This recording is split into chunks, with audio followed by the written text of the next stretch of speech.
movies, Anthony. I said don't touch the movies. You create the world of the dream. Don't touch Inception. It's Kyle's totem. Oh, but now you can't see Inception because there's fucking stupid things in the way. You can see Inception. Perfect. Hello, everyone. Hello, everyone, and welcome to another episode of the Rekcap Show. I'm your host, Antony Packer. With me, I've got some very esteemed guests. Returning, we have Kyle Leaners. John Miller. And a brand new guest is joining us today. Aman Joe Howe. Our most famous guest so far. Yeah. Breaking the seal. He starred in such films as Bad News Bears, Jennifer's Body, Juno, and Prime Joy. could have been Youth in Revolt, and that's where your career. He could have been Pi as well. Yeah. Like Pi. and Avatar: The Last That role Airbender. was made. Guy in for him. Epi or He could have saved Avatar Last definitely Airbender. Yeah. So today we're doing a very exciting episode. This is going to be the best Christopher Nolan movies. Again, not objectively the best Christopher Nolan movie ever, but we're going to each argue our favorite, and based on the merit of the arguments, one will be deemed the winner.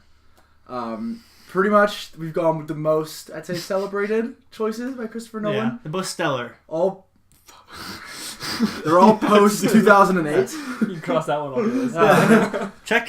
All right. I will be giving my reasons why Inception is number one. Okay, we got an Inceptor in the house. Over to John. do we? I'll be debating for the title of the best Christopher Nolan movie, Interstellar. Okay, and then over here, we go with Memento. Big surprise. Here we go. Going with the Prestige. We're going with the Dark Knight. Classic Dev humor. Yeah. Just let the record be known that I would be arguing with you, John, for The proper Interstellar. choice. It is the Yeah. correct choice. We fought for Red, and I'll fight with you. How much did you pay me before this to pick Interstellar? But doesn't this mean that if Interstellar wins because you are the judge, The fans all are arguments all, are completely Yeah. No, they're not, because you'll see how fair I am while we go through this. There'll be no doubt. that Interstellar. All right. All right. All right. The first one we're gonna go through is the first time you saw the movie. I want to hear why you like the movie. Don't worry about trying to win anything. I want to feel your sincerity, and I want to know what's going on. So we'll start with Interstellar. Oh, I didn't see that coming. So first time I saw Interstellar, it wasn't an IMAX as many people had their initial viewing. I saw it in VIP, and honestly, from what I heard, seeing it in IMAX was an amazing experience.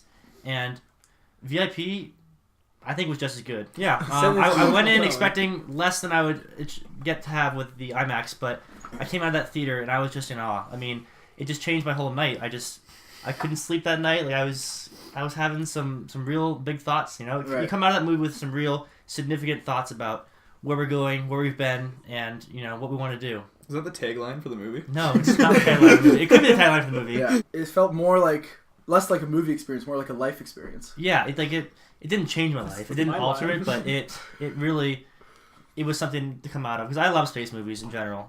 Anything sci-fi I'm really into, but this I think was the peak of that, and I came out very happy. Okay. What about a space dinosaur movie? That would be the ideal combination. So you're saying we all know Jurassic World 3 is going to be set in space. Yeah, exactly. So you're saying Avatar is your favorite movie? Don't go that far. Don't go that far. All right. Yep. Aman, let's move over to you. Tell me about the first time. I remember, I've heard you tell me this story before. But I have told this story before. So, unfortunately, I didn't get to see it opening night, which was a little bit disappointing for me. But I did see it Saturday morning, 10 a.m. IMAX. It was before the days of reserved seating, so we ended up getting there at 8 a.m. or something. And I'm sitting in the theater with your brothers? with my brothers, Yeah. a couple cousins in there too. All right. Pull out my iPod Touch, which I had preloaded The Happening on. I was like, oh, you know what? I heard the good things. Nice M. Night Shyamalan flick to get me started. Wow. Sash it out. Probably the worst movie I've ever seen. And that was a nice contrast to what I was about to watch was the best movie I've ever seen. Oh, The okay. best I think movie you've any- ever seen? I think any Yeah. movie after you Is see it your The favorite Happening, movie? I think The Dark Knight is my number one. Okay. Wow. So Yeah. you got a lot to fight for today. I have to say, Whoa. any movie after seeing The Happening is going to look amazing, to be honest. That's I don't- true, that's yeah. So watched the film, blew my mind, Right. and I mean this is like coming off of, I think we had Spider-Man 3 before this, so then we had Yeah. a whole It reboot. also came out after 2 months after Iron Man 1. So Okay, it was a so good year. We're for seeing, superhero exactly. movies. we're seeing a more grittier take. Yeah. And I walked out of that, and it like what John said with all Nolan movies, it wasn't just a movie; it was an experience. Right. And it changed me. And I remember I had to go do some things that day. You did it with a cape on. I did. I wore a mask. I was the licking night. your lips the entire time. No, Yeah, and then exactly. I realized I was like, I need to see this movie again. So I went again the same day, 10 p.m. And then he bought the Oh, shirt. And then I bought the shirt. Inception. Went with my dad and my brother. I remember it wasn't opening night or anything like that. I remember just hearing good things about it. Went in kind of expecting a cool Leo flick, something to do with dreaming, and right from the get-go does these weird like flashback type things, and you're just immediately drawn in. You're like, what's going on? What is this movie? The visuals in it are so stunning. With first he seems like this assassin in this Japanese temple, and suddenly there's a massive wave crashing through, and he wakes up, and then whatnot. And the entire movie just follows through with that. It's just repeatedly like mind-bending things, but it starts to build, and you start to figure out what's going on, all the way right up to the end, and you're just left in awe. So what did the whole family think? We like throughout the movie, we're just kind of looking over at each other, mouth agape, going, "Oh my god, that just happened! That was so cool!" And then after, it was just like a lengthy discussion followed by like going online analysis. What happened? What was the extent of understanding the movie the first time you saw it? Like, do you guys really get it, or no? Because like I think the only thing you're focused on the first time you saw it is like at the end, is he in a dream or is he not? And that's all you're talking about. That's the most you can put together when the totem is spinning is like, I think I get that it's either gonna stop or start. Yeah, exactly. Like, and then you have to you did okay. Yeah, you have to go backwards from there and like build the rest of the movie. So based on you guys didn't know you were arguing for a point there. I don't think I tried to disguise that, but you were. I wanted to feel the awe in your eye, and I gotta say, Aman convinced me the most based on that first point. He went to see the movie twice in one day. That's extraordinary. Point to umsies. All right, now we're gonna move on. These aren't in any particular order, so I'm just gonna pluck one out of the air here. Music. I believe all three of these films were composed by the same person. Oh yes, it's the greatest composer of all time. Nolan's golden boy. So how do you guys think the scores of your respective movies like contributed to the movie? Like, how often like you think about them, and how, because they're all very similar, what makes them different from the other two movies? So the Inception soundtrack was Oscar nominated. It lost that year to Social Network, Trent Reznor, and I remember that is probably the most disappointed I've ever been with an Oscar. Not Leo winning for something, or not a Best Picture movie. It was Hans Zimmer not winning for that soundtrack. Social Network's a great score, but it's not as good as Inception's soundtrack has been so used in literally every single movie trailer. It started a trend. It started a trend. Once that the trailer too, though. Yeah, once the blah happened, that was a moment you can mark in cinema history. Elysium, World War Z, Star Trek Into Darkness. I'm not going to say Jack the Giant Slayer. Prometheus. This is very similar. Battleship. Avengers. Battleship. Pacific Rim. They're all using it. Fun fact about that soundtrack. The Kick song that's used in that, Hans Zimmer took samples of that, slowed it down and sped it up, and that's the entire soundtrack.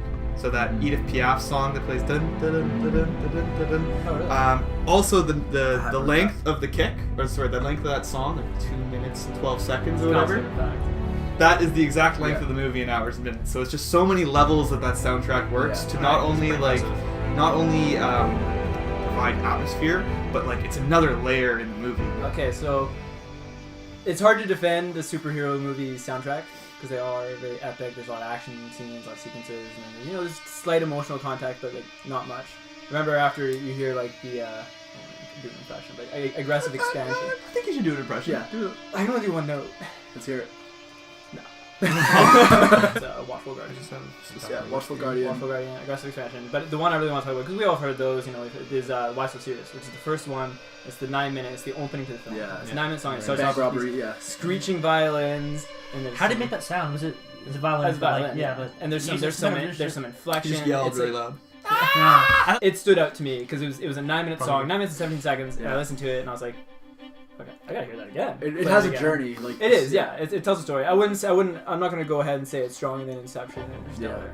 It's not, because it is, in the end, it's a superhero movie, and the music is not the main focus. I think it's huge to say that it is, in my opinion anyway, it's the best Batman theme ever. Because there's the Tim Burton ones are good. The BVS ones are terrible. That's pretty brutal. So for Interstellar, obviously the use of the organ, the church organ, is a big factor in that. How amazing that score was.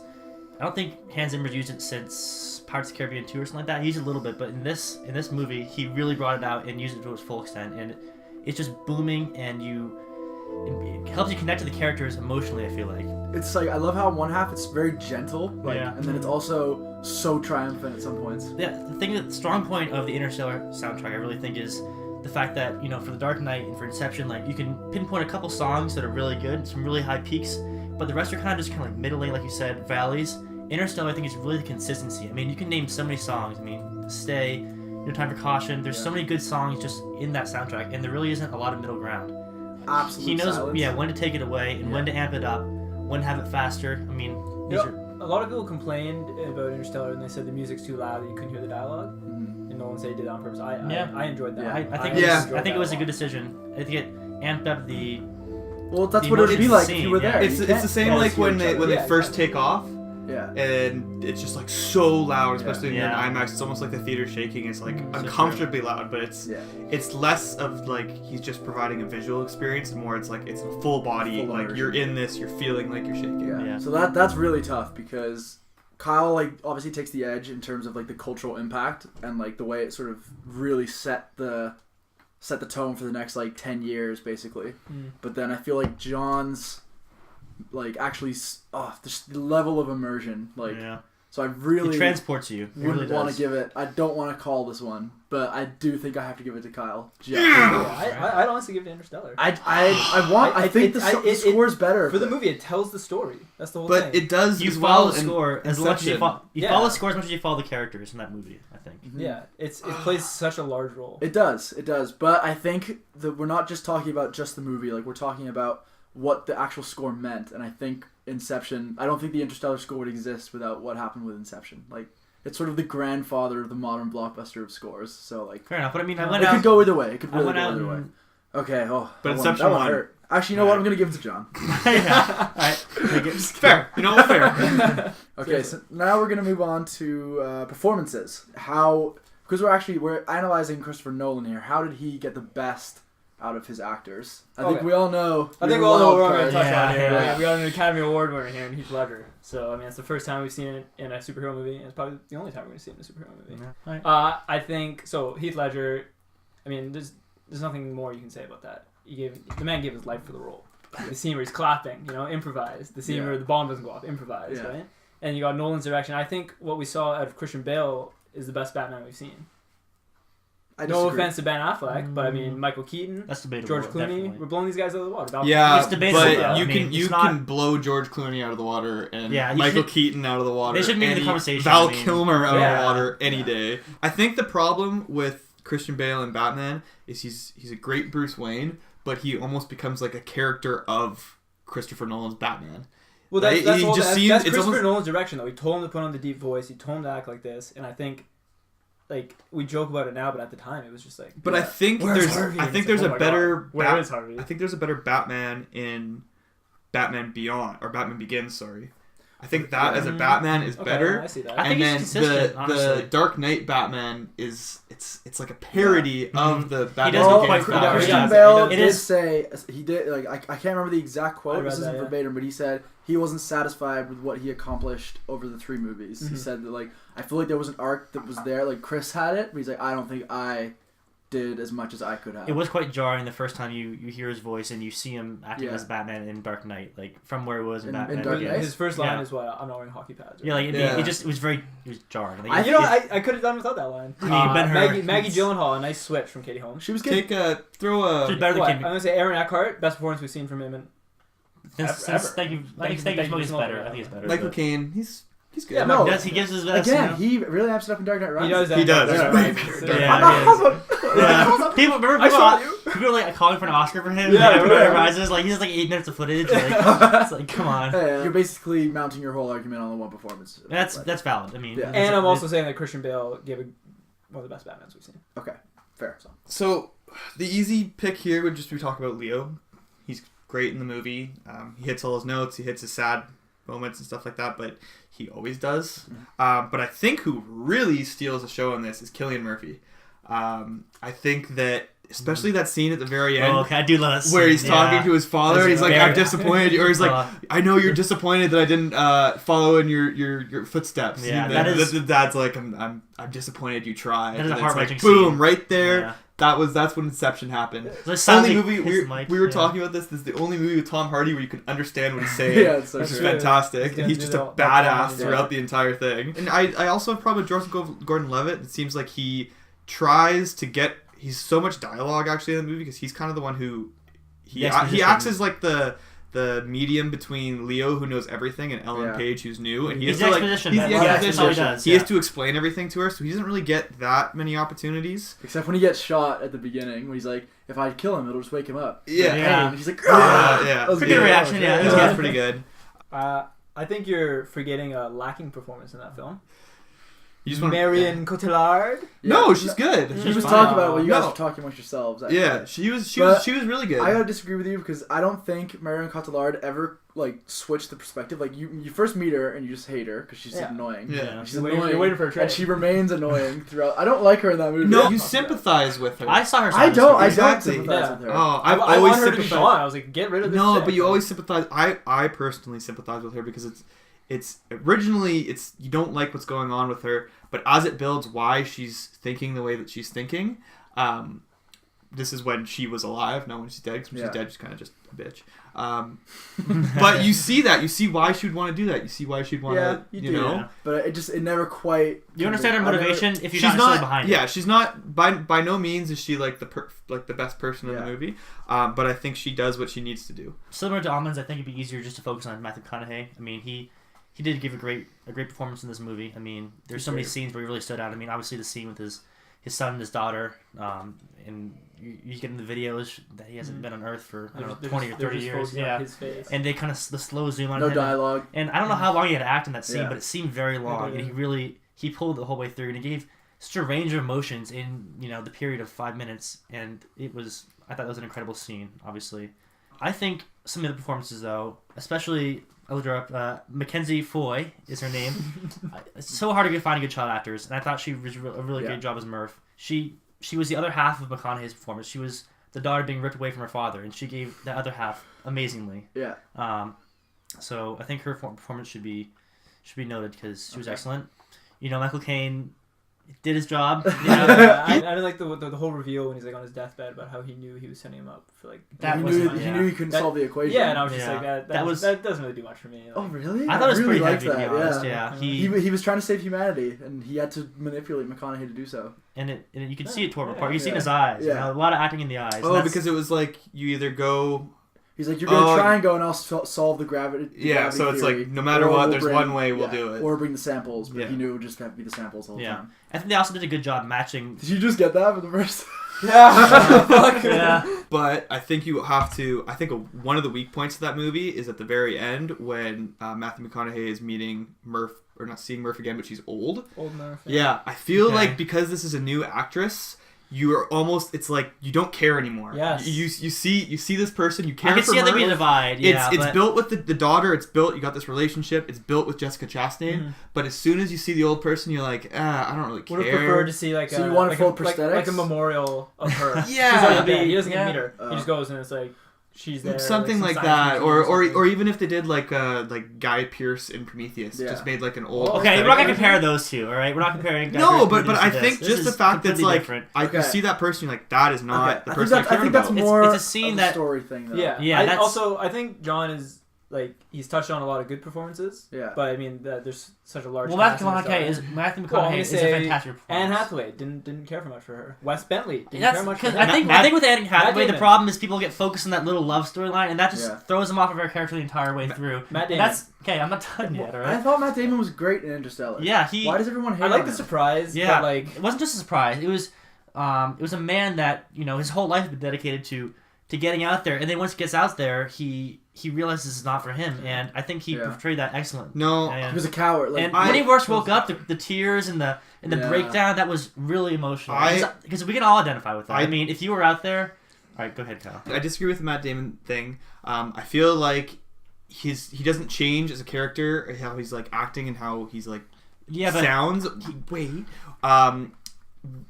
Before you know that he's like what his intentions are, like when he's talking to Matthew McConaughey. Yep. Too many Matts. That's true. And you don't know what's going on. He's like showing him wherever he thinks there's life or something like that. And then he pushes him off. It doesn't seem like his emotion range changes. Because he was hiding it the whole time. Like he was hiding his emotion change. He wanted them to think that that there was nothing going on with him until he revealed it, and then he revealed it. No, that's not what I'm saying. I'm saying that once he reveals it, it doesn't seem like there's an emotion change. Do you want there to be an arc in 15 minutes? I mean, you can't have that. That's not. It's just a cameo. It wasn't his story. Like his arc was already completed. Yeah, you fill in the blanks yourself. End of his life. Yeah. That's this is really tough because obviously the best singular performance of all these movies is Heath Ledger as the Joker. Yeah. There's no debating that. Yeah. So it's like I'm almost afraid to like even like consider going another way because like. That's not what's it. I obviously that's the case. Yeah, exactly. I don't want to disrespect his performance because it is iconic in so many ways, but I think Interstellar has more good performances across the table overall. Thank you. So I'm gonna give it to that. Inception. But no, Inception has it's like its weakest point. Yeah. It is its weakest point. It's just a run in the mill. It's just right? exposition. A run in the mill action film. It really is. It's not. Exposition the entire way through. There's some The fake Mechanic depth is a in run in the that. mill action film. I want to see the second one. Mechanic Resurrection. Sorry, Jessica Alba. So now we're gonna move on to critical success. So how well were your films reviewed when they came out? Okay, critical success of The Dark Knight. Nolan's highest rated IMDb film. Oh, really? Rotten Tomatoes film, Metacritic film. What was it on Rotten Tomatoes? I think it's sitting at a 90 right now, or 91. It's an 8.9 on IMDb. It's also the 4th highest movie in IMDb's top 250. So, yeah, I think it's pretty good. And it took home the Oscar for Best Supporting Actor. It did. Wow. So, this is going to be a hard one. Yeah. So, did really well. Grossed a ton of money, $850 million. Gross was over $1 billion. Yeah, but I'd like to say how much did yours gross? It grossed $850 million. But I'd also like to say that this isn't riding on the coattails of superhero movies. You know, you have a dedicated Batman fan base that's going to see, and that probably accounts for like half of that money. Inception was completely original. It was completely original, never had anything before, and also I think it was probably Christopher Nolan's most successful. Oh no, because Dark Knight was right before that, right? Yeah. And Dark Knight Rises made $1 billion. Yeah. $1 billion 4 Oscars, all of which were mostly for sound and cinematography and visual stuff. Yeah. I know that we all saw it at least once and watch it multiple times. The only people who say, or the only thing that people have negative about it is some people say, "Oh, it's too hard to understand." I remember that was the thing at the first time, but it's like, get over it. Too long. Get over it. Yeah. I think Ellen Page's character was not necessary and was simply a medium for exposition. Literally, well, she's the audience, right? Yeah, all they do is just explain things to her. I think a lot of the characters was mainly just dialogue, just exposition. Yeah. I mean, my biggest fault with Interstellar is there's too much exposition. But we haven't got to mine. Yeah. No, and I agree. I think that's probably Dark Knight's strongest thing.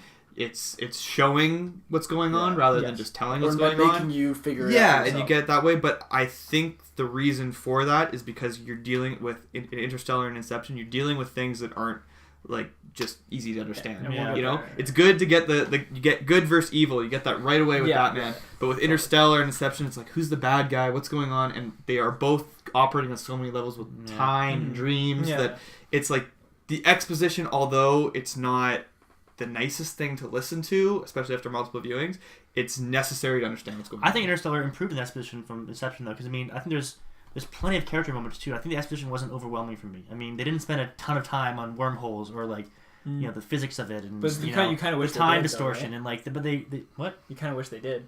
I don't. I think they gave enough. I think they gave the nice little scene in every movie where they fold the paper and they poke a hole through it. So why do you think it was that Interstellar is a little less critically revered than his other? Was it 71 on Rotten Tomatoes? 71. Yeah, it's 71 Rotten Tomatoes. Let's not use Rotten Tomatoes. Let's use IMDb. 8.6 IMDb. I think it's the third act is what really drags people down. People didn't like the Tesseract. Just let them. Sorry. I thought it was incredibly ambitious of Christopher Nolan to try to do this mind-bending, first of all, effect and also plot point. It's and he may have not fully prepared for it, but I think it works in the context of the movie. Well, I'd like to. I know I'm supposed to be impartial, but like this is the one thing I really wanted to argue about Interstellar. I'd like to hear. So people have problems with the third act, and they say it's a little rocky, and like the plot holes start building up as it goes on. But like as John says, it's one of the most ambitious story undertakings like I've ever seen in a movie. Yeah. So it's like it literally went into like film no man's land, like the same as the movie. Like no one has ever tried to do what happens. So it's like if it comes out a little rocky, like I'd rather a movie go for it and maybe like it's a learning experience. Bit, and like the only quote for that is like it's the human. Like it's said in the movie, like do not go gentle into that good night. Yeah, Christopher didn't. He went right into that night. Rage against the dying of a light. So it's like humans inherent like need for ambition and curiosity and innovation and exploration. And like you can say it didn't make sense, but you can never say you're not captivated. But because that final act is you are on bated breath. But it's just the fact that what is that final act about? And like they try and link it. It's something like gravity is love or something like that. They're fourth dimensional beings. You don't understand them. Like, no, but love can transcend time and space. Yeah, but I think it makes sense. It's just the problem with that. It seems like it's such a scientific and like you're wondering what's going on, and then it just is like, oh, it's love, and to me it seems like a cop out. It's just not what they did. I think sorry, from a critic standpoint, that's what we're addressing. Like, I can see why critics didn't like that scene. Yeah. When he's floating around the test bag. I didn't like the whole convenience of how he found her at the present moment and was able to tap the. Well, it was supposed to be the fourth dimensional being set it up so he could find it. They put him in the spot where he would be nearby. Humans set it up. Yeah. Well, yeah, the fourth dimensional humans, whatever they are. Or us in the future. The future humans put him in a place where he would be able to find that. Yeah. And I think that's what it was. And, but he's like floating around. He's doing all these things. Yeah, that movie was so good, and then it just had this weird like shift, and you're just like. You understood. You were following what was going on. Let me wrap up some plot points here by having this convenience. Yeah, exactly. It's just like, it's not a convenience. It's just the fact that they ended with, it's love, and it's just like, oh. But it's not just love. Okay, there's a lot of moving parts to that final act. But you right now, besides love, do you not have any problems with the final act? I don't, for the exact reasons I gave. Like. That's the story that he wanted to tell. But you recognize that there are problems, and you see what people see. Yeah, I don't think I don't think a movie is better than another movie because it has less problems. Like you should take more risks than The Dark Knight and Inception. But it's a movie can take a ton of risks. You can say Cloud Atlas. That movie took a ton of risks. But it's not a good movie. But Interstellar, it's all right. Wait! It has so many problems. Wrong crowd for that. That the ambition of it. Is not balanced out but by what's wrong with I don't think it's a lot more balanced than Interstellar. And no, I agree. Interstellar is 100% better, but that last act has so many problems and so many convenient wrap-ups, I find, that is like a significant detriment to it. It is ambitious, it's trying to do something that's going into uncharted territory, but it's not hitting the points that it's putting out. I don't have a problem with love is like the answer to their relationship, because the entire movie is not about interstellar time travel. It's about one man's relationship with his daughter. Yeah, it's not like love is something that put him in this place and pushing him around and stuff. It's like something that drove him and he promised her that he would come back. Yeah, and he did. And like that's what movies do. Like they're manipulative. They manipulate your emotions, and like I feel like that movie just did it. Yeah, like, I've cried in like maybe like 4 movies in theaters I've been to, and like I shed a tear in Interstellar. I've never cried in movies. I cried. Heartbreaking. Gladiator. Paul Blart too. Inception's not drawing tears. No, maybe tears of joy when Marion Cotillard died. It's drawing yawns. I almost feel like I can't like give this one impartially. Like I can't. I think you have to give it to The Dark Knight. In terms of critical success, this won more Oscars. But a movie's not just the cast. Apples and oranges, man. It's not just the cast. It's not just how much money it makes. You know, not just cinematography. It's also about how you defend its negative flaws. And I didn't have that many negatives, man. But like some people do, and can you defend them? Like we can defend Interstellar's negativity. That's true. But like, can you defend Inception being overly expository? Well, you did. You said it has to. Yeah, and then I think the one thing that you can't defend with Dark Knight is that third act it's stapled on there. You know, it is. It's like we know what it is. That's what it's building up to. The whole thing where you live long enough to see yourself become. That's true. I agree. But the whole thing. You turn Gotham's White Knight into. A it's the problem that it hits its peak, it falls, and then it goes for another peak, and that second peak doesn't nearly live up to the first. It doesn't one. reach the heights of the middle portion. Yeah, it kind of drops off a little bit. Exactly. It's a valley. The stakes are not as high. I agree. Yeah. I think it was a necessary scene. We cared more what was happening with the Joker than we ever cared about Two-Face.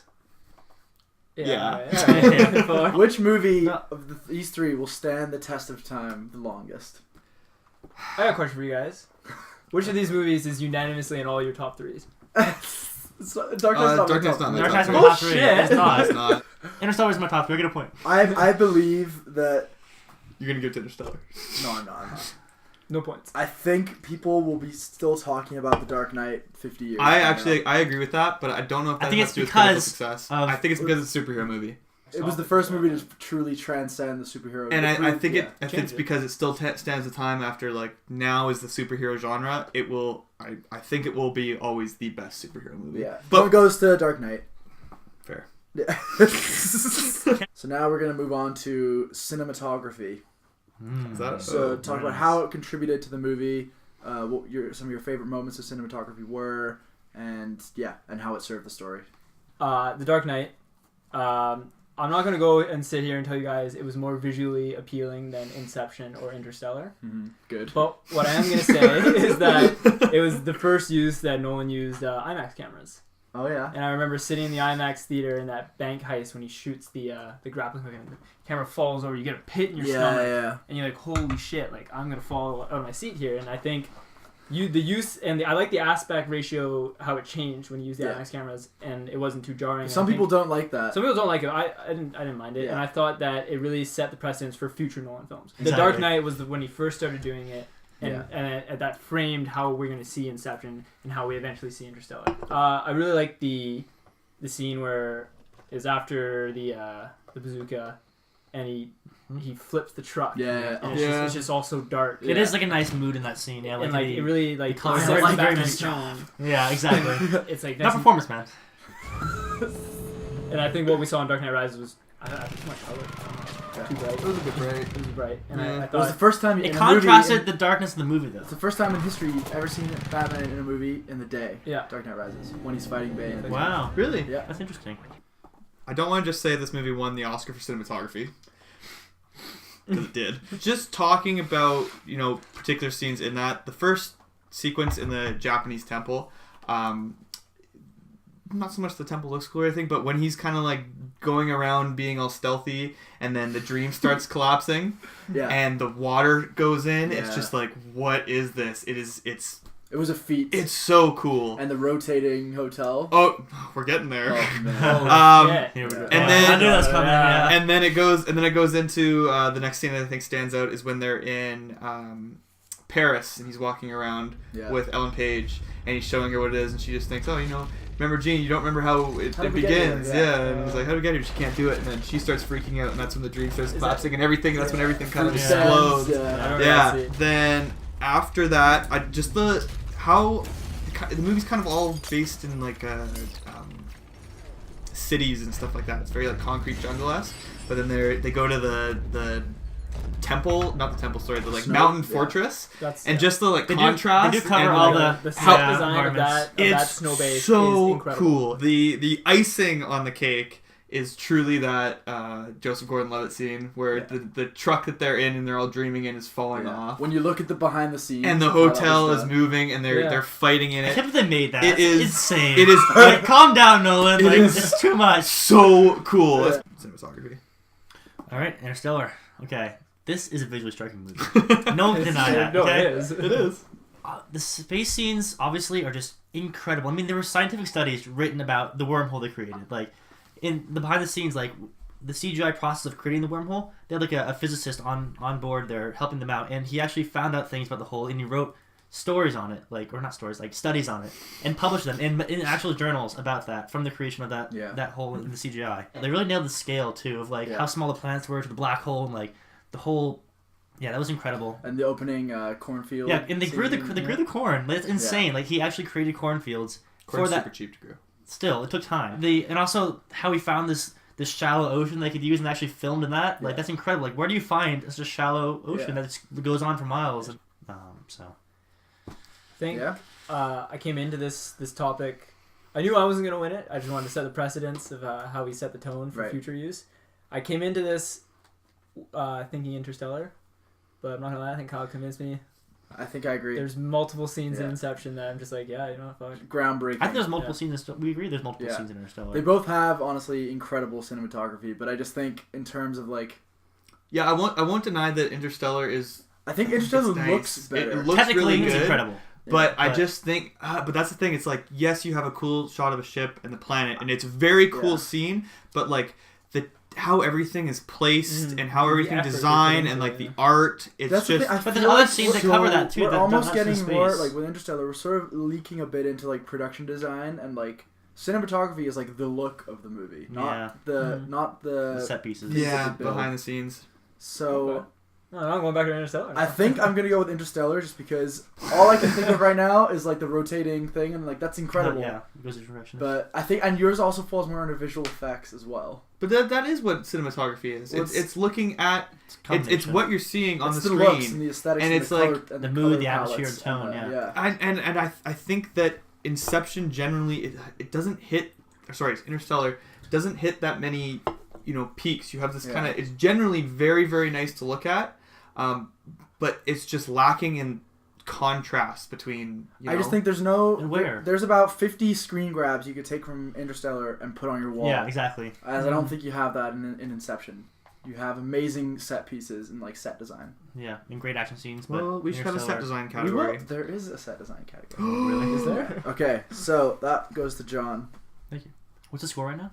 No, I don't want to know. Yeah, because we've already touched on a lot of this, so this will be kind of a quick one. But this is like innovation and like production, like actual technical production. Yeah. So first off, the set pieces that we see, but then going back to the music, I just think the fact that that music score, and the song they used for the kick, the Edith Piaf song, just how that is layered into the movie and how everything draws from that. It's like the reason why he's taking samples of that song and using it to fill the score is not because he wants to be like cool. It's because he wants it to be like, this is what the characters would be hearing while they're in the dream. They have this thing leaking in to the dream. Like some takeaway stories from Christopher Nolan's The Dark Knight is the truck flipping. He goes out. He tells his stunt director or whoever it is. He's like, I want you to flip this truck.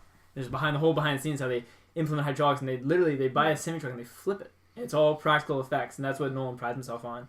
The other scene that stood out for me was the skyhook scene. They use this. Can I step in with a little Morgan Freeman impression right now? Go ahead. Skyhook. When Heath Ledger, the Joker, burns the pile of money. It took him like a week to build this whole thing. That we need to make it burn, but we need to make it burn green or something. And had issues with it.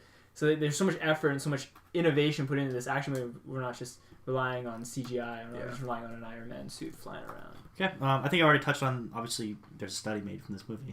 Kyle had a book about his, but there's scientific studies about this movie.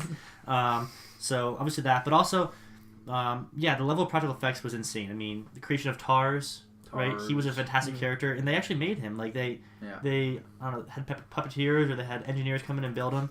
Yeah. Also, the fact that they made the spaceships. They actually made them, and they put them on screen. Like, so they had the CGI in front of the actors so they could react to it and stuff.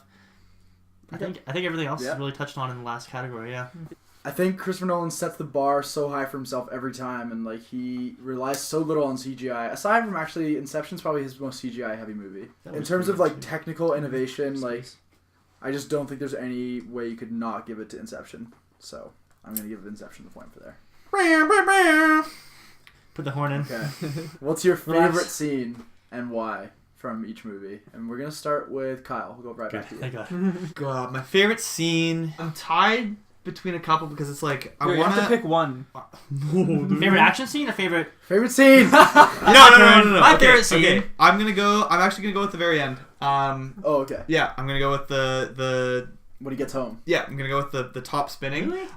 Yeah, just because I don't. It's it's not the most visually impressive scene. It's not doing that. But what it does, what it does do is it's really encompassing what the entire movie is about, and you were just so on edge and so at the end of your scene. I don't think any other Nolan movie really gets to that point where it's just like such an unambiguous ending with such an ambiguous ending. Sorry, that you're just so like captivated by. I think the most standout scene for me is when I guess it's considered the second time we meet the Joker. When all the mob bosses are meeting, they're talking to Mr. Lau on the TV. You hear this laugh, and he walks in. He's terrible. I want to hear the clown's proposition. And then like he's like, does the magic trick. I make this pencil disappear. Yeah. I remember. And then when he like flicks out the grenades, like, when your balls drop off, kicks the door open as he leaves. Oh yeah, phenomenal. And also the scene where they're transporting air car is a good scene too. You know what? The fight scenes in that movie when he's going through the like business office room in Japan or whatever. Oh, yeah. And when he's literally just like moving like this, punching. Yeah, I think everyone knows the Batman. The worst is in The Dark Knight Rises when him Yeah. and Catwoman are fighting all the security guards, and if you look in the background, one of the Yeah, security guards just is like- like, just tells out, yeah. How did that make it? And I don't know. Bale That's obviously like brutal. missed his cue. Yeah. And he was like, well. Yeah. I can't believe Nolan like let that slide. Yeah. Man. Like, no, I'm very disappointed. Yeah, in I you. know. What are you doing, man? Yeah. Get together. Favorite scene. Why are we even doing this? Okay. I need to see the Wavy. wormhole scene. Wavy. Really? Yeah, because first of all, there's minimal. I mean, the trailers for this movie were very minimal, right? You didn't see much, so you don't know what's going to go on the other side of that wormhole. Like, it's complete mystery, and there's been so much build up to it, and it's just getting closer and closer, and the music is getting more powerful and powerful, and the tension is just at an all-time high. Like, there's no going back when it's getting the wormhole. Like, there's no going back. They're going along the wormhole, and they kind of get sucked up into it, like the round circular motion. Yeah. That was fantastic. You're really not putting the Matthew McConaughey crying I scene? think that is the Like, strongest that scene. is- That is I the think strongest scene in the that- movie. that- the And score I'm and the- going to give you the chance to change your argument. Yeah, I'm I not agree taking my argument. because I think the problem with the wormhole scene is it doesn't have any significance to do with It's also- the movie. it's also It's like- just a What? cool It's like- scene. it's This like- is 30 no going seconds back long. to this. Like, But- there's no going back. But that Like, that scene just shows so much about his character, and it's just so emotional. And you realize what happens 27 years. yeah, it's just like so Sean much is better. freaking out. So much better. Yeah, like he's God missed damn his it. whole life. Boo! Yeah, I'm not gonna let you change your argument there. I'm not gonna change my argument. I was I ready still to give like- it to you, and now you're not gonna get the point. I stand by it. I don't even remember I that think scene. that Aman takes the point there. Thank The you. scene with the Yeah, mob boss fuck you, is Kyle. better than the CGI moment when Matthew McConaughey goes That's to an a incredible wormhole. scene, Packer. That's not part of it. Handshake. That's not part of it. I was talking about before when they initially go inside, not the fucking inside the wormhole scene. Stop it. Stop it. It's enough. And Hathaway starts crying. Classic Anne Hathaway. That's not part of the scene. We're on the final category. Thank God. And I'm gonna tell you where we stand points wise. Okay. Good. So I haven't even counted this at all. I don't know. So Aman has 1, 2, 3 points. Aman won favorite scene. He won critical success, and he also won the first time he saw it. Kyle has 2 points. Music and innovation production. John also has 2 points with performances and cinematography. So Aman is ahead. So whoever wins this, if Aman wins, it's over. If either of you two win it, we'll go into a tiebreaker with those 2 people. This one's a little crazy, but I don't want to hear any. I don't want I to hear gotta see. Act out, I act gotta out. see. I Yeah. don't want to hear any backlash. Murph. So Sound like You wanna know how I Kermit. got these scars? you guys are Christopher Nolan, and you get into your office Oh my this God. morning, and there's an interesting little piece of paper on your desk. It's from Warner Brothers, and they're saying there's been a development. For you, this is what happens to you. Batman v Superman was such a sham. We need to bring back. We're gonna get you to do a new Dark Knight God. movie. All right. We got Christian on board. We got So did whoever you last want. So you got to pitch to me the Dark Knight 4. Oh my Same God. with you. We did this last time. They've didn't we? decided. Yeah, exactly. It's fun. The 30 I like seconds. this. So yeah, you got 30 seconds to pitch your movie. And Easy. They're gonna be doing a sequel to Interstellar, and they're also gonna be doing a sequel to Inception. God, do we get time to think about it, or we're just gonna... By the time I've got all this set up, so think hard now. Who's Might- gonna might, volunteer like, to go really set first? yourself up for a sequel. Yeah. I'll go first. Fuck it. Yes. Actually, I might do 60 seconds. I was gonna say a minute. so A minute's good to That's a throw long out time. Okay, so I'm 45 I'm Harvey Weinstein. Okay, hold on. I gotta think about villains here. Okay, hello, Mr. Nolan. So you're How's it on. going? She's British, right? So you're gonna be returning to do the Dark Knight. That's what I understand, yeah. We have Christian on board. We're very excited for this, and I'm just gonna start you on the timer right now. Okay, so the movie takes place 5 years after Gotham has been held hostage by Bane. Okay. Christian Bale and Anne Hathaway are not in the movie at this point. Okay. We're starting off with Joseph Gordon-Levitt. The movie starts off with Joseph Gordon-Levitt as Batman. Same suit. Is he Batman or is he Nightwing? Because we're gonna have to put this past a lot of people. We're gonna make him as Batman. Okay. He's using Cave. He's not as Robin. He's using Batman. All right. A new terror has arrived in Gotham, Who's that? and we have the Riddler. Who's gonna be playing the Riddler? We have Johnny Depp as the Riddler. Okay, so Of course. And we don't want Edward Norton for this. No, we have Johnny Depp on board. What happens? You got 20 seconds. What happens is, okay. Joseph Gordon-Levitt as Batman loses in his first game of wits against the Riddler. Okay. He breaks an arm. He Yeah. suffers just a tragedy. His girlfriend dies. Yeah. 8 seconds. He reaches out to Christian Bale. Christian Bale mentors him as an older Alfred, but as a Bruce Wayne type figure. Alfred's dead at this point. 2 seconds. Introduce. Holy shit. I talked quite a bit. I'm going to give you another 8 seconds on the clock. Okay, Christian Bale now re-enters as a mentor, as an Alfred type, so we got a Batman Beyond thing type going. Eventually, Joseph Gordon-Levitt dies. Christian Bale comes back as Batman and defeats the Riddler in a game of wits. Locks him up in Arkham. Mr. Nolan, thank you for joining us today. So we're a little surprised that we're going to be bringing back this franchise. It felt like a pretty Stonewall ending, but Making a good choice. we're very interested to see where you're going to take this franchise. So if you'd like to pitch it to us in the next 60 seconds beginning now. Interstellar really ended with a moment that could be carried on into another movie, I think. So we have Anne Hathaway on this planet. Matthew McConaughey is on her way to see her. He meets her, and they start establishing a base. And while this is happening, the pod full of people from Earth is moving towards the planet. And then once everyone's gotten there, they discover a new species on the planet. And this is kind of how, Alien was the mystery of space, and Alien 2 was a bit of a sci-fi shoot 'em up. Right. So we're going to have this as a sci-fi shoot 'em up. So this is going to be more action themed. More action themed. There are some quite dangerous. Are these humanoid looking lethal species? creatures. They're not humanoid. Okay. They are something we've never seen before. Are we getting Are they into dinosaurs? Are you doing space No, I'm not done yet. Hold on. Are new we cast going to be members. getting some new actors in this movie? There will be. Who's coming Topher on? Grace will be returning. He will he will be taking point as the main action hero of the movie. He's so old. along with Matthew McConaughey. How does it all end? he was in cryosleep as well. And it's going to end with Anne Hathaway dying, Matthew McConaughey stating his love for her before she dies, and Matthew McConaughey 5 also seconds. dying and seeing Murph before he goes in his last 5 seconds of his life. Okay. I guess I have no idea what I'm Are we saying. going to get new cast members? Don't forget. So it was more of an action movie. Yeah, and the way Alien 1 was, I heard mysterious that space point. sci-fi. You said it again anyways. Anywho. So, Mr. Nolan, You got thank you the so much timer? for joining us. Of course. We're very excited Can to you bring make a nod when you start? We're very excited to bring you back on board with this franchise. There's a huge audience anticipation for this film. I'm gonna throw up. So if you could please let me know what you're going to be doing starting right now. Cobb wakes up. Okay, the entire time he wasn't a dream. Someone was trying to commit Inception against him. Who was it? Michael Caine. It wasn't really Michael Caine. It was someone disguised as Michael Caine trying to trick him to go back to the United States so that he would get kidnapped by the organization that he screwed over in the beginning. Who was that person trying to do that? Christian Bale. Insert Christian Bale, new character. Ooh. Okay. Now it's a battle of wits. Christian Bale and Leo have to go into Inception at the same time, and they're racing to compete against each other. Christian Bale. They're planning ideas in each other's They're heads. planning ideas in each other's head. Christian Bale's trying to get Leo to turn himself in, so he's trying to make him feel like it's not happening. And Leo is trying to do something bad to Christian Bale. He doesn't want Christian Bale to be in. Because Christian Bale's trying to screw with him, He's going to right? Incept him to kill himself? Or just Something get like him, that. leave him alone. Yeah, get him and leave him alone. But we're seeing now that. So how does it all wrap up? How does it all wrap up? It's got to be ambiguous. We might see that Leo. 5 seconds.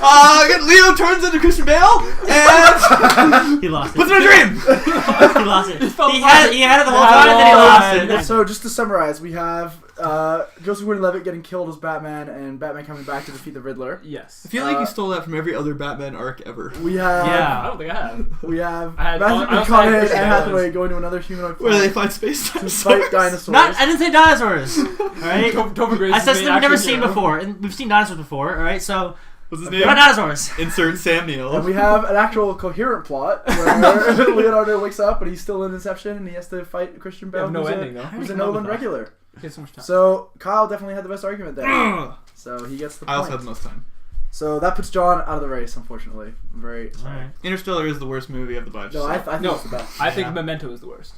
I'm part of the That's bunch. right. I said it. Okay, How it should end. so you both put together some great arguments. They're both exceptional, technical, performed, story-based movies. So I think Interstellar or Inception is the more innovative. Dark Knight is the more just groundbreaking, more rewatchable, more exciting film. But where I'm always going to be biased, I'm on the side of good story, which is where I feel Interstellar has it better because that's the only one that put the human emotion first. So neither of your movies does that. We just. No. I'm not going with John. Amen. Let him I just think Inception, the main story beat is that Leo wants to be reunited with his kids, and I feel like that whole plot point is actually kind of brushed over, whereas the whole theme of The Dark Knight is good versus evil, chaos versus calm, and whether that can all be unshaken. And that's where the root of those two stories are, and I feel like The Dark Knight did that a little bit better than Inception. So for that reason, Interstellar. Please. So I think overall, Aman really came with it this time. So I'm gonna give this one to Aman. Well done. The Dark Knight wins. I didn't see that coming. Yeah, I didn't see coming either. Holy. So yeah, thank you for watching another episode of the Recap Show. Did you guys have fun? I'm upset. I had a lot of fun. Yeah. I'm upset. I think that was a really good one. Please like and subscribe if you enjoyed the video. We got lots more stuff coming your way. I'm having a great time on this show. Thank you so much for watching, and we'll see you guys next time. I want to do my intro again because John talked over me.